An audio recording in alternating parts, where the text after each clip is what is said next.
Welcome back friends to the GS platform YouTube channel. दोस्तों आज है 28 जनवरी और 28 जनवरी की करंट अफेयर में जितने भी इंपॉर्टेंट क्वेश्चन बनेंगे इस वीडियो में हम लोग देखेंगे।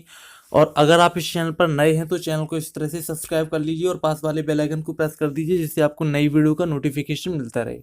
और अगर आप आज की वीडियो की पीडीएफ को डाउनलोड करना चाहते हैं तो इस वीडियो के डिस्क्रिप्शन बॉक्स में जाइए और वहां पर पीडीएफ लिंक पर क्लिक करके उसको डाउनलोड कर सकते हैं।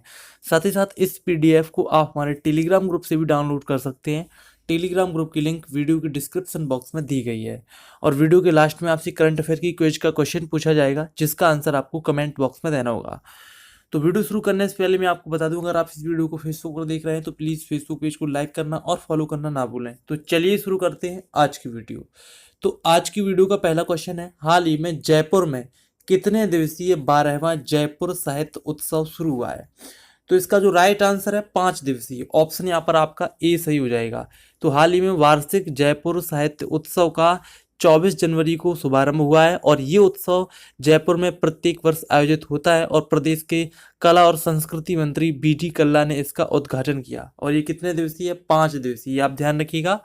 और इस 5 दिवसीय उत्सव में 350 से अधिक लेखक, विचारक, मानवतावादी, राजनीतिज्ञ और अन्य लोगों ने इसमें भाग लिया है। और इस साल के साहित्य उत्सव में कई विदेशी लेखकों ने भी इसमें भाग लिया है। अगर भारतीय वक्ताओं की बात करें तो इसमें राजनीतिक और लेखक सती थरूर, राजनयिक नवतेज सरना, किरण देसाई, इरा मुखर्जी और अमिताभ बाजपेयी आदि विद्वानों ने इसमें भाग लिया। ठीक है, तो ध्यान रखिएगा। यहाँ पर देखिए, मैं आपको बताना चाहूँगा कि राजस्थान की राजधानी जयपुर में इसका आयोजन हुआ है, तो आपको राजस्थान के बारे में एटलीस्ट थोड़ा पता होना चाहिए। तो देखिए, राजस्थान की राजधानी है जयपुर। यहाँ के सीएम अभी हाल ही में बने हैं अशोक गहलोत और डिप्टी सीएम बने हैं सचिन पायलट। और यहाँ के गवर्नर हैं कल्याण सिंह। और राजस्थान की लोकसभा से 25 सीटें हैं, राज्यसभा से 10 सीटें और विधानसभा में कुल 200 सीटें आती हैं। राइट, नेक्स्ट क्वेश्चन देखते हैं। क्वेश्चन नंबर सेकंड, नाइट्रोजन प्रदूषण का अध्ययन करने के लिए विश्व स्तर पर कितने भारतीय संस्थानों का चयन किया गया है? तो इसका जो राइट आंसर है 18 है। ऑप्शन सी सही होगा। तो भारत में 18 अनुसंधान संस्थान उन 50 संस्थानों में से हैं जिन्हें यूनाइटेड किंगडम और दक्षिण एशिया में साउथ एसोसिएशन नाइट्रोजन हब कहा जाता है। और इन संस्थानों ने यूके सरकार से अध्ययन के लिए 20 मिलियन पाउंड यानी कि लगभग 200 करोड़ रुपए इसमें हासिल किए हैं। ठीक है, यहाँ पर मैं आपको बता दूं कि वायुमंडल में नाइट्रोजन प्रमुख गैस है और एक निष्क्रिय गैस है और प्रतिक्रिया नहीं करती है।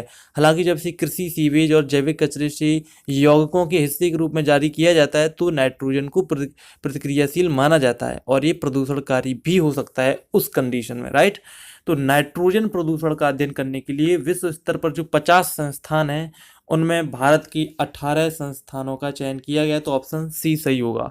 ठीक है, नेक्स्ट क्वेश्चन देखते हैं। क्वेश्चन नंबर थर्ड, हाल ही में सैन्य विमानों के लिए बायोजेट ईंधन को मंजूरी कब प्रदान की गई है? तो देखिए, यहाँ पर जो 4 ऑप्शन दिए गए इनमें जो राइट आंसर है 22 जनवरी 2019 को। ऑप्शन ए सही होगा।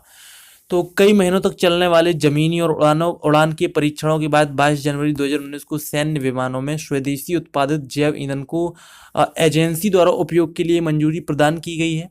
और centre for military aeronautics and certification की मंजूरी के बाद भारतीय वायुसेना द्वारा जैव ईंधन का उपयोग अपने सबसे पहले परिवहन बेड़े और हेलीकॉप्टर में किया जाएगा। मैं आपको बता दूं कि जैव जेट ईंधन छत्तीसगढ़ में पैदा होने वाली जेट्रोफा पौधे के बीजों से उत्पादित किया जाता है। ठीक है, ध्यान रखिएगा। नेक्स्ट क्वेश्चन देखते हैं। क्वेश्चन नंबर 4, इंडिगो ने हाल ही में सीईओ के रूप में किसे नियुक्त किया है? तो इसका जो राइट आंसर है रोनू जॉय दत्ता। ऑप्शन डी सही होगा। तो इंडिगो के मालिक इंटरग्लोब एविएशन ने रोनू जॉय दत्ता को तत्काल प्रभाव से कंपनी का नया मुख्य कार्यकारी अधिकारी यानी कि सीईओ नियुक्त किया है। और कंपनी ने कंपनी की निदेशक मंडल के अध्यक्ष के रूप में स्वतंत्र गैर कार्यकारी निदेशक मेलीवेटिन दामोदरन की नियुक्ति को भी मंजूरी प्रदान की है। बात करें कि रोनू जॉय दत्ता अगले 5 वर्ष तक कंपनी के सीईओ के रूप में कार्य करेंगे और सरसर बढ़ती है। रोनू जॉय दत्ता ने इंडियन इंस्टीट्यूट ऑफ टेक्नोलॉजी से बीएस मैकेनिकल इंजीनियरिंग और हार्वर्ड बिजनेस स्कूल से एमबीए किया है। ठीक है, यहाँ पर देखिए इंडिगो की बात की गई तो मैं आपको बता दूं इस एयरलाइंस की स्थापना 2005 में हुई थी जिसका मुख्यालय हरियाणा की गुड़गांव में है। ठीक है, तो ये आपका 4th क्वेश्चन कंप्लीट हुआ। नेक्स्ट क्वेश्चन देखते हैं। क्वेश्चन नंबर 5, पुलित्जर पुरस्कार विजेता रसेल बेकर का हाल ही में कितने वर्ष की आयु में निधन हो गया है? तो यहाँ पर जो 4 ऑप्शन दिए गए हैं इनमें जो राइट आंसर है 93 वर्ष। ऑप्शन सी सही होगा। तो द न्यूयॉर्क टाइम्स के लिए हजारों कॉलम लिखने वाले और पीबीएस टेलीविजन कार्यक्रम मास्टरपीस थिएटर की को होस्ट करने वाली पुलित्जर पुरस्कार विजेता लेखक रसेल बेकर का हाल ही में निधन हो गया और वो 93 वर्ष के थे। बेकर में 1979 में बेकर ने कमेंट्री के लिए पुलित्जर पुरस्कार जीता था और ये हास्य लेखक को टिप्पणी के लिए दिया गया पहला पुलित्जर पुरस्कार था। ठीक है, यहाँ पर देखिए पुलित्जर पुरस्कार की बात की गई है, तो आपको पता होना चाहिए कि पुलित्जर पुरस्कार यूएसए द्वारा प्रदान किए जाने वाला एक पत्रकारिता और साहित्य के क्षेत्र में पुरस्कार है। और ये जो सबसे पहली बार पुरस्कार दिया गया था वो दिया गया था सन 1917 में, और कोलंबिया विश्वविद्यालय जो कि यूएसए में है उसके द्वारा ये पुरस्कार प्रदान किया जाता है। ठीक है, तो ये आपका 5th क्वेश्चन कंप्लीट हुआ। नेक्स्ट क्वेश्चन देखते हैं, क्वेश्चन नंबर 6। हाल ही में प्रवासी तीर्थ दर्शन योजना की शुरुआत किसने की है? तो यहाँ पर जो 4 ऑप्शन है इनमें जो राइट आंसर है नरेंद्र मोदी, ऑप्शन बी सही होगा। तो देखिए प्रधानमंत्री नरेंद्र मोदी ने प्रवासी तीर्थ दर्शन योजना की शुरुआत की है, जिसके तहत भारत में धार्मिक प्रवासियों के एक समूह को जो वर्ष में 2 बार भारत के धार्मिक स्थलों पर ले जाएगा। ठीक है, और 40 वर्षीय भारतीय मूल के लोगों का जो पहला जत्था होगा वो प्रवासी भारतीय दिवस पर जाएंगे और यहीं से अपना दौरा भी शुरू करेंगे और उन्हें भारत में सभी प्रमुख धर्म के धार्मिक स्थानों पर ले जाया जाएगा और सरकार उनके देश से हवाई यात्रा सहित सभी खर्च वहन करेगी। तो ये सब जो योजना है वो प्रवासी भारतीयों के लिए ही है। ठीक है, तो आपका 6th क्वेश्चन कंप्लीट हुआ। नेक्स्ट क्वेश्चन देखते हैं, क्वेश्चन नंबर 7। साहित्य अकादमी पुरस्कार विजेता बंगाली लेखक अतीन बंदोपाध्याय का कितने वर्ष की आयु में निधन हो गया है? तो यहाँ पर जो 4 ऑप्शन है इनमें जो राइट आंसर है उनका हाल ही में 85 वर्ष की आयु में निधन हुआ है, तो ऑप्शन बी सही होगा। तो साहित्य अकादमी पुरस्कार विजेता बंगाली लेखक अतीन बंदोपाध्याय का ब्रेन स्ट्रोक से निधन हुआ है और 85 वर्षीय बंदोपाध्याय अविभाजित बंगाल में ढाका में पैदा हुए थे और एक नाविक, स्कूल शिक्षक, फैक्ट्री प्रबंधक, पत्रकार के रूप में विभिन्न नौकरियों में कार्य करने के बाद भी वो एक लेखक बने थे और 2001 में पंचसती, गैल्पो जैसी लघु कथाओं के संकलन के लिए उन्हें साहित्य अकादमी पुरस्कार से भी सम्मानित किया गया था। यहाँ पर देखिए साहित्य अकादमी पुरस्कार की बात हुई तो मैं आपको बता दूं कि ये पुरस्कार संविधान की 8वीं अनुसूची में शामिल भाषाओं सहित अंग्रेजी और राजस्थानी में लिखी गई रचनाओं के लिए अवार्ड दिया जाता है और पहली बार सन 1955 में ये पुरस्कार दिया गया था। ठीक है, तो आपका 7th क्वेश्चन कंप्लीट हुआ। नेक्स्ट क्वेश्चन देखते हैं, क्वेश्चन नंबर 8। हाल ही में भारत और किस देश के बीच आपदा नियंत्रण, खोज और बचाव अभ्यास आयोजित किया गया? तो इसका जो राइट आंसर है जापान, ऑप्शन ए सही होगा। तो भारत और जापान के तट रक्षकों ने 23 जनवरी 2019 को जापान के योकोहामा के तट पर अपना आपदा नियंत्रण, खोज और बचाव अभ्यास आयोजित किया और भारतीय तट रक्षक बल आईसीजी और शौनक अभ्यास में भाग लेने वाले वो प्रथम भारतीय जहाज बने हैं और शौनक एक अपतटीय गश्ती पोत है और भारतीय तट रक्षक बल के सबसे बड़े जहाजों में से एक है। बात करें कि आईसीजी के महानिदेशक कौन है, तो भारतीय तट रक्षक बल यानी कि इंडियन कोस्ट गार्ड के जो महानिदेशक हैं वो है राजेंद्र सिंह। ठीक है, यहाँ पर देखिए जापान की बात की तो मैं आपको बता दूं कि जापान की राजधानी है टोक्यो, वहाँ की मुद्रा है जापानी येन और पीएम है शिंजो अबे। तो आपका 8th क्वेश्चन कंप्लीट हुआ। नेक्स्ट क्वेश्चन देखते हैं, क्वेश्चन नंबर 9। किस राज्य की सरकार ने आनंदपुर साहिब के लिए विकास प्राधिकरण स्थापित करने की घोषणा की है? तो इसका जो राइट आंसर है पंजाब, ऑप्शन यहाँ पर आपका बी सही होगा। तो पंजाब सरकार ने घोषणा की है कि नवंबर 2019 में गुरु नानक देव की 550वीं जयंती के मद्देनजर आनंदपुर साहिब के लिए एक विकास प्राधिकरण स्थापित किया जाएगा और विकास योजनाओं को व्यवस्थित और योजनाबद्ध तरीके से विकसित करने और क्रियान्वित करने के लिए विकास प्राधिकरण का गठन किया जाएगा और प्राधिकरण की स्थापना डेरा बाबा नानक विकास प्राधिकरण की तर्ज पर की जाएगी। यहाँ पर देखिए पंजाब की बात की गई तो आपको पता होना चाहिए कि पंजाब की राजधानी है चंडीगढ़, वहाँ के सीएम है कैप्टन अमरिंदर सिंह, गवर्नर है वीपी सिंह बदनौर, वहाँ की लोकसभा से 13 सीटें हैं, राज्यसभा से 7 सीटें और विधानसभा में कुल 117 सीटें आती हैं।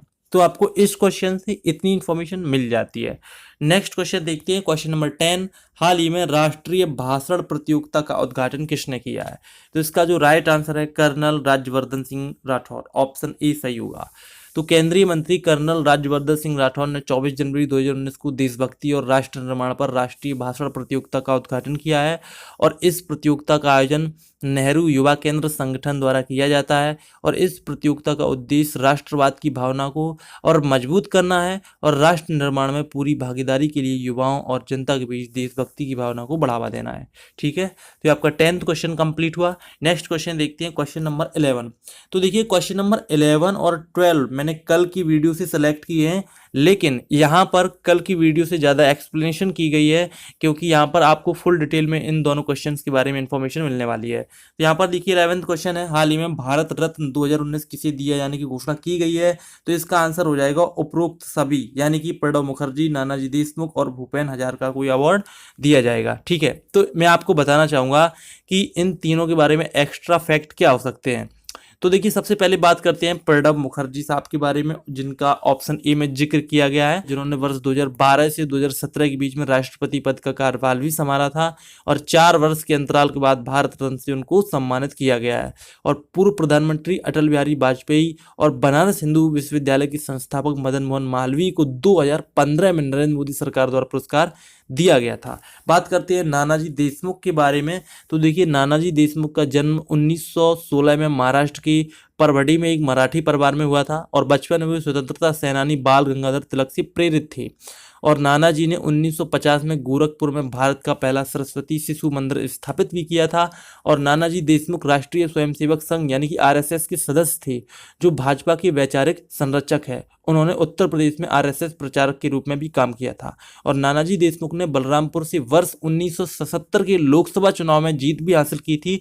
उन्हें राष्ट्र के प्रति उनकी सेवाओं और मान्यता के लिए वर्ष 1999 में भारत सरकार द्वारा राज्यसभा के लिए नामित भी किया गया था। और उन्हें 1999 में ही पद्म विभूषण से सम्मानित किया गया था और वर्ष 2010 में उनका निधन हो गया था और उनके मरणोपरांत उनको यह अवार्ड मिला है। राइट, अब बात करते हैं भूपेन हजारिका के बारे में। तो देखिए भूपेन हजारिका का जन्म ब्रिटिश भारत में 8 सितंबर 1926 को असम के नीलकंठ हजारिका और शांतिप्रिय हजारिका के घर में हुआ था और वो उनके 10 बच्चों में सबसे बड़े थे। उन्होंने 1939 में 12 साल की उम्र में अपना गायन शुरू किया था और वो 1000 से अधिक गीतों के साथ असम के प्रमुख लेखक कवियों में से एक थे। और अपनी ख्याति हेतु कई लघु कथाएं, निबंध और यात्रा वृत्तांत भी उन्होंने लिखी है। और भूपेन हजारिका को ब्रह्मपुत्र के कवि के रूप में भी जाना जाता है। उन्होंने बनारस हिंदू विश्वविद्यालय में दाखिला लिया, जहां पर उन्होंने स्नातक और स्नातकोत्तर पूरा किया और राजनीति विज्ञान में 1944 और 1946 में क्रमशः बी और एमए किया। उन्होंने 1949 में छात्रवृत्ति के आधार पर कोलंबिया विश्वविद्यालय न्यूयॉर्क में दाखिला किया और 1952 में डॉक्टरेट की उपाधि धारण की। और डॉक्टर हजारिका को वर्ष 2012 में दूसरे सर्वोच्च नागरिक सम्मान पद्म विभूषण से सम्मानित किया गया था। और उन्हें 1993 में भारतीय सिनेमा के विकास में आजीवन योगदान के लिए दादा साहब फाल्के पुरस्कार से भी सम्मानित किया गया था। ठीक है, तो आपको इनके बारे में इतनी इन्फॉर्मेशन मिल जाती है। आगे देखते हैं क्वेश्चन नंबर 12। सरकार ने हाल ही में कुल कितने व्यक्तियों को पद्म पुरस्कार 2019 प्रदान किए जाने की घोषणा की है। तो देखिए यहाँ पर जो 4 ऑप्शन दिए गए हैं, इनमें जो राइट आंसर है 112, ऑप्शन ए सही होगा। तो सरकार ने 25 जनवरी 2019 को 70वें गणतंत्र दिवस की पूर्व संध्या पर पद्म पुरस्कार 2019 के नामों की घोषणा की है। और इस वर्ष 112 व्यक्तियों को प्रतिष्ठित पुरस्कारों के लिए चुना गया है, जिनमें 4 पद्म विभूषण, 14 पद्म भूषण और 94 पद्मश्री पुरस्कार शामिल हैं, यानी कि 4, 14 और 94 इन नंबर्स को आप ध्यान रखिएगा। और मैं आपको बताना चाहूँगा कि देश की सर्वोच्च नागरिक पुरस्कारों में से एक सम्मान की 3 श्रेणियों में पद्म विभूषण, पद्म भूषण और पद्मश्री जैसे पुरस्कारों से व्यक्तियों को सम्मानित किया गया है। और असाधारण और विशिष्ट सेवा के लिए पद्म भूषण से सम्मानित किया जाता है और उच्च पद पर विशिष्ट सेवा के लिए पद्म भूषण और किसी भी क्षेत्र में विशिष्ट सेवा के लिए पद्मश्री से सम्मानित किया जाता है। और पुरस्कारों की घोषणा हर साल गणतंत्र दिवस की पूर्व संध्या पर की जाती है। मैं आपको बताना चाहूँगा कि इसके प्राप्तकर्ताओं में दिग्गज पत्रकार कुलदीप नायर, इनको मरणोपरांत ये पुरस्कार मिला है, क्रिकेटर गौतम गंभीर, भारतीय कोरियोग्राफर प्रभुदेवा, अभिनेता कादर खान मरणोपरांत भी शामिल हैं। इनको ये इस तरह के पुरस्कार मिले हैं। पद्म विभूषण की बात करें तो इसमें देखिए सुश्री तीजन बाई को पुरस्कार मिला है, श्री इस्माइल और मरगुलेह को पुरस्कार मिला है, अनिल कुमार मणि भाई को पुरस्कार मिला है और श्री बलवंत मोरेश्वर पुंदारे को ये अवार्ड मिला है। और पद्म भूषण की बात करें तो ये उच्च पद की प्रतिष्ठित सेवा के लिए प्रदान किया जाता है और ये भारत में तीसरा सबसे बड़ा नागरिक पुरस्कार है। ठीक है, तो आपका 12th क्वेश्चन कंप्लीट हुआ। नेक्स्ट देखते हैं कल की कुछ का आंसर। तो कल आपसे पूछा गया था आईसीसी के नए मुख्य कार्यकारी अधिकारी यानी सीईओ के रूप में किसकी नियुक्ति हुई है, तो इसका आंसर हो जाएगा मनु सायनी, ऑप्शन डी सही होगा। और आज की कुछ का सवाल है, भारत की कौन सी पर्वतारोही 7 शिखरों और 7 ज्वालामुखी शिखर पर चढ़ने वाले विश्व के सबसे कम आयु के पर्वतारोही बने हैं। यहाँ पर देखिए 4 ऑप्शन दिए गए, option A Satyaroop Siddhant, option B Ravi Purwal, option C Akhya Mishra या फिर इनमें से कोई नहीं। तो अगर आपको इस क्वेश्चन का आंसर आता है तो वीडियो के कमेंट बॉक्स में जाइए और इसका आंसर जरूर दीजिए। और अगर आपको वीडियो पसंद आए तो प्लीज़ वीडियो को लाइक जरूर कीजिए और लाइक करने के बाद अपने किसी फेसबुक या व्हाट्सएप के एजुकेशन ग्रुप में शेयर जरूर कीजिए। और अगर आपने अभी तक हमारे टेलीग्राम ग्रुप को ज्वाइन नहीं किया तो वीडियो के डिस्क्रिप्शन में इसकी लिंक दी गई, उस पर क्लिक करके आप ज्वाइन कर सकते हैं। साथ ही साथ अगर आपने करंट अफेयर हार्ड टेस्ट 2 इस वीडियो को नहीं देखा है तो एंड स्क्रीन में आप देख सकते हैं और इस टेस्ट को आप ज्वाइन भी कर सकते हैं, जो कि आपके लिए बिल्कुल फ्री है पीडीएफ के साथ। तो मिलती है नेक्स्ट वीडियो में, तब तक के लिए नमस्कार।